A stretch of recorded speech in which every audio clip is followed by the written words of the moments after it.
Hi, I'm Amir from Stuttgart. I'm a PhD researcher in the Stuttgart University and also a member of the Max Planck Institute for the Intelligence System. Hi, my name is Martin Phelan, and I'm a scientist from the Max Planck Institute for Intelligent Systems in Stuttgart, Germany.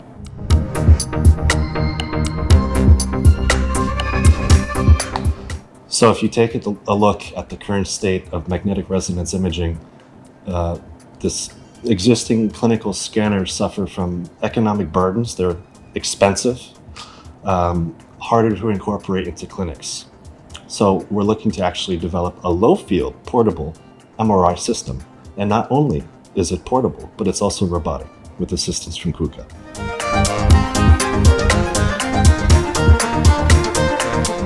So it is well known that KUKA is a market leader in the field of robotic technology.